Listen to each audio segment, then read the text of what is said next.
Hi, I'm Graham from Inca Chartered Accountants. We've put together this video series titled Tax Tips for Small Businesses to help you understand and save tax. One of the questions that we get asked most frequently is which structure is best for my business. As explained in the first video, the benefits of the sole trader, in this one I'm going to talk more about the limited company and its benefits.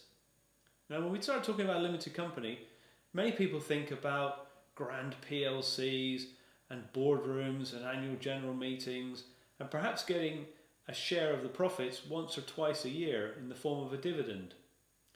Most limited companies don't operate like that. They're small in structure, they're small in ownership, and they're there as a vehicle to provide protection and income benefit to the people who own them.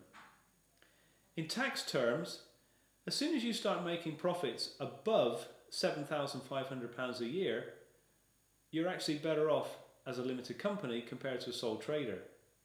That's because the sole trader is actually paying tax at a rate of 29%. 20% tax plus an additional 9% in what's known as Class 4 National Insurance, which is just tax. You don't get a bigger hospital, you don't get hired to the end of the queue, you don't even get a bigger pension. It's just tax. A company pays tax at 20%. That's a 9% saving. Have a chat with your bank manager and see if you'll get 9% return on investment from that. Then give me a call because I'll put some money in as well. So a 9% tax saving is quite significant. But a company requires more administration. It's more costly to operate.